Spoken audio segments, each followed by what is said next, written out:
आयोजक और मेरठ की जनता दोस्तों को बहुत बहुत बधाई और शुक्रिया। तीसरी चौथी बार मेरठ आ रहा हूँ और वैसे जगह पे बोल रहा हूँ खड़ा होकर, मेरे लिए ऑनर की बात है, सम्मान की बात है कि जहाँ कभी बाबा साहब ने भाषण दिया था। 1952 या 53 की बात है, मैंने पढ़ा है और यहाँ मेरठ कॉलेज के छात्रों से भी उन्होंने मुलाकात की थी। और जब मैं पिछली बार आया था तो जाटव गेट पे बाबा साहब की अस्थियां रखी हुई है, उस पर भी हमने वीडियो बनाया था। मैं इतिहास का छात्र हूँ, एक्टिविस्ट हूँ, तो मेरी खोजी नज़र इतिहास से जुड़े हुए पहलुओं पर हर समय रहती है, क्योंकि हम सब पढ़ते हैं कि जो इतिहास नहीं जानता वो समाज गुलाम होता है, लेकिन समाज में हमारा इतिहासकार ही नहीं है। इतिहासकार कोई बनना भी नहीं चाहता है, क्योंकि रिसर्चर और शोधार्थी बनने के लिए 20 से 25 साल कमर और कुर्सी को एक करना पड़ता है, तब जाके वो बात निकलती है। यहाँ मैगी टाइप नहीं है, चट 2 मिनट में कुछ नहीं होता है, सदियाँ गुजर जाती है प्रोफेशनल हिस्टोरियन और रिसर्चर बनाने में। बहरहाल मैं अपने जीवन में हर समय बैक बेंचर रहा हूँ, मतलब पीछे बैठने वाला। कहाँ गए बंदे जी? और मुझे उसमें कोई ये नहीं, मुझे मज़ा आता है। और मैं जब किसी भी प्रोग्राम में जाता हूँ तो एज ए एक्टिविस्ट, आम आदमी, आम इंसान, जब अगर 2 घंटा बैठाएंगे मुझे मंच पर, तो मुझे लगता है कि मुझे सज़ा मिली है। तो उससे बेहतर है मैं लोगों से मिलना जुलना, बातचीत करना ज़्यादा मुझे अच्छा लगता है। लोगों से मिलता जुलता हूँ। बैठा के चुपचाप बैठा के एक पानी का बोतल देंगे, 2 घंटा बैठाए रहेंगे, उससे बढ़िया दोस्तों से, भाइयों से मिलूँ, इधर माताएं बहनों से मिलूँ, बातचीत करूँ। लेकिन चलिए, अच्छी बात है, हमारे समाज में बहुत दिनों से लोगों को सामने बैठने नहीं दिया गया, तो कम से कम आदत तो पड़ी कि बैठ गए। सम्मान नहीं मिला, इसलिए सम्मान में 2 घंटे लगते हैं, लेकिन मैं सम्मान से उब गया, क्योंकि सम्मान में तकरीबन 2-2.5 घंटे लग जाते हैं और उसमें इतने सारे महत्वपूर्ण वक्ता हैं। मतलब 10 मिनट भी बोलेंगे तो मुझे लगता है 5-6 घंटे तो ऐसे ही हो जाएंगे। इसको शॉर्ट किया जाए, मैं जहाँ भी जा रहा हूँ बोल रहा हूँ, शॉर्ट किया जाए, एक आदमी का सम्मान कर दे, काफ़ी है। तो चलिए, कम से कम मंच पे इतने सारे लोग हैं, मैं चाहता हूँ कि इतने सारे लोग विधानसभाओं में, पार्लियामेंट में दिखे, विश्वविद्यालयों में दिखे, मीडिया घरानों में दिखे, प्रोफेशनल वर्ल्ड में दिखे, हर जगह दिखे। खाली हुक्मरान का नारा देने से कुछ नहीं होने वाला है, बहुत सारे और सारे काम है जिसको होना है। आज 2-3 पॉइंट ही बोलूंगा, 10 मिनट बोलना है, उसमें क्या बोला जा सकता है कि बाबा 2 हुए। एक बाबा के हाथ में संविधान है और एक बाबा के पास मनुस्मृति है। देखा है ना वीडियो? 2 बाबा हैं, एक के हाथ में संविधान है और एक के हाथ में मनुस्मृति है। तो ये सिर्फ ऐसे ही नहीं है, ये प्रतीक है, एक सिंबल है कि ये 2 विचारधाराओं का एक तरह से टकराव है। देश में जो हालात है, मैं समझता हूं कि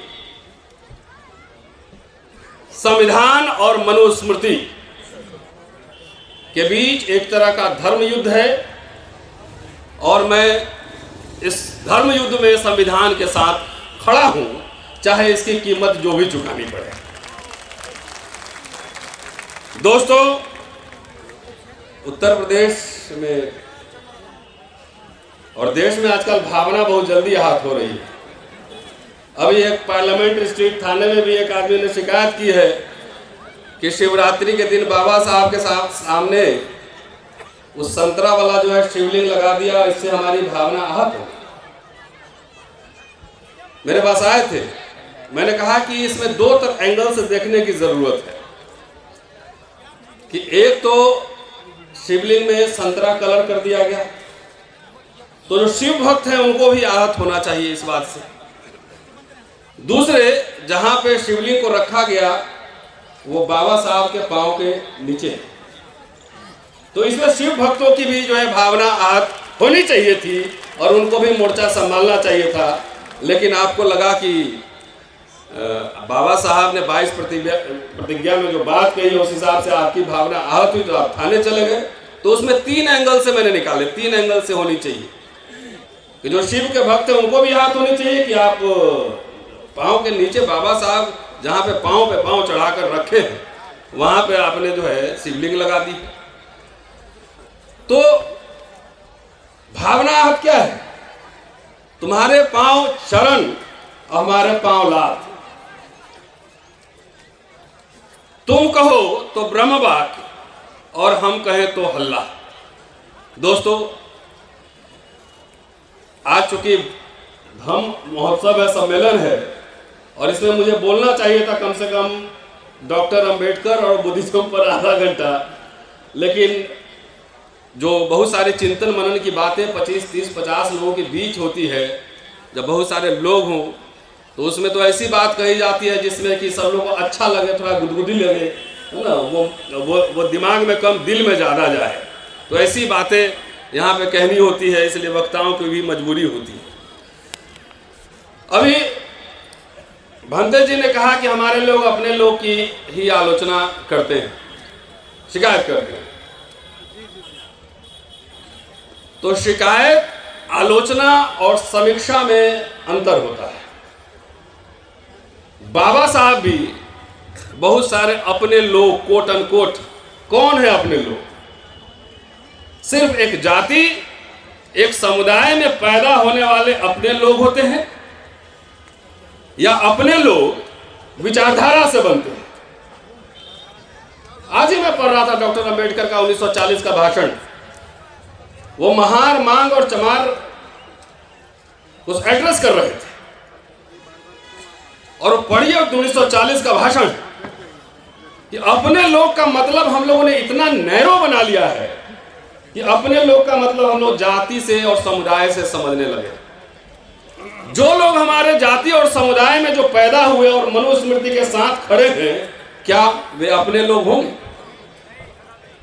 चाहे मेरा भाई क्यों न हो, मेरे घर के मेंबर क्यों नहीं, जब दो विचारधाराओं के बीच यह एक तरह का धर्म युद्ध है, तो अपने लोग इस बात से निर्धारित किए जाएंगे कि कौन किस तरफ खड़ा है। राहुल सांकृत्यायन को आप कहां रखें?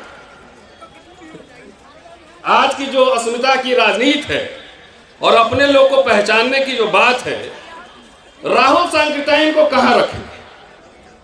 डॉक्टर अंबेडकर के कॉलेज में बहुत ब्राह्मण टीचर भी थे, उनके दोस्त भी थे। इमारत फंड में जब उन्होंने 2.25 लाख रुपए इकट्ठा किए मुंबई में एक इमारत बनवाने के लिए, तो 1 लाख तो उनके ब्राह्मण दोस्तों ने दिया, अपर कास्ट के दोस्तों ने दिया। तो अपने लोग को उसकी समीक्षा जरूरी है, और इसलिए जरूरी है कि आजकल मैं समीक्षा कर रहा हूं कि जब अपने लोग के नाम पर हमारे लोगों को गलत इतिहास पढ़ाई जाए, गलत दिशा में भेजा जाए, सिर्फ भाषण और नारा दिया जाए, तो ऐसे समय में हमारे जैसे आम लोगों की जिम्मेदारी है कि अपने लोगों की समीक्षा करें और समाज को सही इतिहास, सही सूचना की जानकारी दें। अपने लोग का एक बड़ा नेता है आजकल, बहुत लंबा लंबा बोलता है और कहता है करोड़ों रुपया चंदा इकट्ठा करते हैं। उससे एक पत्रकार ने पूछा कि बहुत लोग सवाल उठा रहे हैं कि स्कूल, कॉलेज, यूनिवर्सिटी नहीं खोले, तो उस नेताजी का कहना था, सोच लीजिए जरा बुद्धि, कि सरकार, ये तो सरकार का काम है। आजादी के पहले लोग अपना स्कूल, कॉलेज, यूनिवर्सिटी खोलते थे, तो सरकार का काम है, हमारा काम नहीं। अगर बात तो सही है कि सरकार का काम है, लेकिन सरकार अगर शिक्षा से अपनी हाथ पीछे खींच ले तो इसका जवाब बताओ। क्या चाहते हो कि हमारे लोग के कोट पैंट टाई उतर जाए, जाके गांव में जो है मजदूरी करें, उनके बच्चे पढ़ें, और जिससे चंदा लेते हो उनसे पूछो कि उनके बच्चे सरकारी स्कूल में पढ़ रहे हैं क्या? तो चंदा लेते हो, उनके बच्चे पढ़ रहे हैं अंग्रेजी स्कूल में। अब तुम्हारी कोई जिम्मेदारी नहीं है। मैं राजस्थान में था 2-3 दिन पहले, वहां मैंने जाकर देखा, वहां अम्बेडकर संस्थान का हॉस्टल, जाकर कभी विजिट करके देखिए, मैंने वीडियो ही बनाया। एक एक चीज ट्रांसपेरेंट है, इस समाज ने ऐसा नहीं है कि समाज ने दिया नहीं है, एक पढ़ा लिखा मिडिल क्लास है, बहुत दिया, उतना दिया कि उतना में तो एक द्वीप खरीद के एक देश बना लिया रहता है? लेकिन भाषण देंगे। और आप लोग को भी ये कह रहा हूं कि आप लोग गुदगुदी वाला भाषण में ताली पीटने का आदत छोड़ दीजिए। इस देश का हुक्मरान बनना है तो ताली लग रहा है, कैसे बनना है जरा बताना। यूरेशिया भेज देंगे, ब्राह्मण को विदेश भेज देंगे, विदेशी है, कैसे भेजोगे बताना जरा। पाकिस्तान से बात किए हो, बड़ा टफ बॉर्डर। अफगानिस्तान से बात किए हो, टफ बॉर्डर है। ये फालतू के नारों से बचो। बाबा साहब की पूरी किताब पढ़ लीजिए। जो लोग पूरा आंदोलन चला रहे हैं कि ये विदेशी है, ये मूल निवासी है और कुछ नहीं, आपको गुमराह करके आपसे चंदा वसूल रहा है। मूल निवासी का पूरा कॉन्सेप्ट जब संविधान बन गया तो वो खत्म हो गया। कौन भारत का सिटीजन है? The question of citizenship has already been decided. कौन भारत का जो है सिटीजन है, बाबा साहब ने ऑलरेडी डिसाइड संविधान में किया हुआ। तब एक नया डिस्कोर्स खड़ा करना, इसका मतलब आपको दिखाना कि देखो ऊपर कौवा है, ऊपर देखे कौवा, हाथ से रोटी छीन लिया। तो गुदगुदी वाला भाषण सुन के खूब ताली बजा रहे हैं, सरकार बना देंगे, ये कर देंगे। अरे जब पांव के नीचे से जमीन खिसक गई, 10-20 साल ठहर जाइए। जितने पढ़े लिखे बाबू लोग हैं ना, बेटी का ब्याह करने के लिए जो है लड़के नहीं मिलेंगे। दावे के साथ कह रहा हूं, नोट कर लेना। इसलिए कि सारे कुछ निजीकरण हो रहे हैं। स्कूल, कॉलेज, यूनिवर्सिटी, जिस आरक्षण से एक मिडिल क्लास तैयार हो रहा था, उसको पूरा नेस्तनाबूद कर रहा है। पार्लियामेंट नहीं घेरेंगे, सड़क पे नहीं उतरेंगे, कुछ नहीं करेंगे इस मुद्दे पर। शिक्षा खत्म है, रोजगार खत्म है, बेरोजगारी है, इस पे बात नहीं होगी। खाली किस पे बात होगी? हुक्मरान बनना है, संसद के गुंबद पे बैठ के झंडा फहराना है और वहां से दूरबीन से अफगानिस्तान तक का शासन करना है। कितना अच्छा लगता है आप लोग सुनने में? फैंटेसी, ड्रीम गर्ल फिल्म है ना। बहुत रात में सोते होंगे तो लगता होगा पूरा ये आरएसएस के लोग फैलाते हैं चुनाव के समय गांव-गांव में, और खासतौर से दलितों में और पिछड़ों में, कि ये मौलवी साहब पाकिस्तान चला जाएगा ना तो हवेली और जमीन तुम्हारा ही होगा। खूब गुदगुदी लगता है कि हमारा ही होने वाला है। आज तक 4 मुसलमान को पाकिस्तान भेज पाए। उसी तरह उसका एक दूसरा चैप्टर है, दूसरा पहलू, दलित एडिशन आरएसएस का। वो सारी एनर्जी इसी में लगा रहा है कि इसको यूरोशिया भेज देंगे, ब्राह्मण विदेशी है, और आप गुदगुदी हो जाती है, चले जाएंगे तो सारा माल हमारा होगा। तो ये दीवा स्वप्न हटा दीजिए। कोई कहीं नहीं जा रहा है। जो इस देश में पैदा हुआ है यही रहेगा। असली लड़ाई आत्मसम्मान, स्वाभिमान, सम्मान के साथ जीने की है। संसाधन में भागीदारी है, शिक्षा है, स्वास्थ्य है, यूनिवर्सिटी है, कॉलेज है। ये नहीं, इतना बड़े बड़े पंडाल देश भर में कार्यक्रम हो रहे हैं। आज मैं इस मंच से यह आह्वान कर रहा हूं कि अगर आज बीजेपी आरएसएस शासन में है तो राजनीति और चुनाव की वजह से नहीं। उनके स्कूल, कॉलेज, यूनिवर्सिटीज, संस्थाएं खुली हैं, उसमें लीडर पैदा होते हैं। चुनाव तो खाली बाई प्रोडक्ट है। इतने सारे बाबा साहब के एक दिन जयंती नहीं मनाएंगे, बड़े बड़े पंडाल लगा के, तो क्या हो जाएगा? बाबा साहब का महत्व कम हो जाएगा क्या?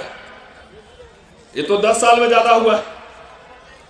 इतने पैसे बचा लीजिए और सारे पैसे बचा के एक ऑक्सफोर्ड के टक्कर का यूनिवर्सिटी खोलिए ना, नेता वहां से पैदा हुआ, तब हुक्मरान बनेंगे। एक जेएनयू अपना खोलिए ना, तो हमारे नेता और चंदाखोर और धंधाखोर के एजेंडा में ये बात नहीं है।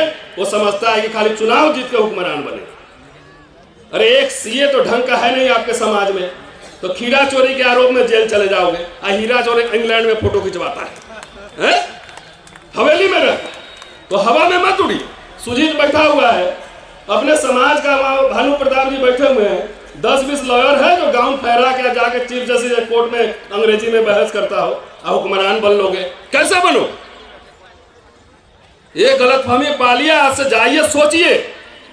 ये मीठा दवाई हम नहीं देते हैं, कड़वी दवाई देते। जाके सोचिए कि आप जो पैसा खर्च कर रहे हैं आपका बच्चा अंग्रेजी स्कूल में पढ़ रहा है कि नहीं पढ़ रहा है। और भक्ति और डांस करने से ज्यादा बेहतर है अंग्रेजी देवी को सलाम कीजिए, उनकी पूजा कीजिए। अंग्रेजी नहीं पढ़िएगा तो भक्त होके खाली डीजे पे डांस करते रहिए और कुछ नहीं कर पाइएगा। ये बात कहने आया हूं, दिमाग पे जोर दीजिए। मुश्किल काम में थोड़ा एनर्जी लगता है और मीठा मीठा लड्डू घप घप खा लेते हैं। और नीम का जो है कुछ मिलेगा बना के तो थोड़ा सा कड़वा लगता है, हम लोग नीम है। अगर बाबा साहब के पूरे अंतिम बात कह रहा हूं, बाबा साहब में खूब नारे लग रहे हैं। बाबा साहब के राइटिंग्स पढ़िए। मैं महाराष्ट्र में जाता हूं तो बाबा साहब के ऊपर बोलने से पहले 3 मिनट तो उनके गुणगान में महाकारुणिक, महाबोधि, तमाम तरह की बात होती। और बाबा साहब खुद ही भाइयों और बहनों से संबोधन शुरू करते थे और बोलने में ज्यादा, काम की बात करने में ज्यादा वक्त लगाते थे। बाबा साहब को अगर पढ़ेंगे, उनको देखेंगे तो उसमें 2 चीज स्पष्ट रूप से दिखेगा। एक तरफ बुद्ध और एक तरफ कार्ल मार्क्स, और दोनों को अगर हटा के बाबा साहब को समझेंगे, बाबा साहब का बी भी ना समझ पाएंगे। कार्ल मार्क्स, बुद्धा, कबीर, पूरा दर्शन पढ़िए। वो स्टेट सोशलिज्म की बात कर रहे हैं, जो धम्म की प्रचार की बात कर रहे हैं। ये समय नहीं है, 1954 में रंगून का भाषण कि बौद्धिज्म और धम्म जो है ये अपने आप घर में नहीं जाएगा, भंते जी लोग सबको घूम घूम के प्रचार करना पड़ेगा। इसका फॉर्मूला उन्होंने दिया हुआ है। शुक्रिया साथियों, फिर कभी मौका मिलेगा तो विस्तार से।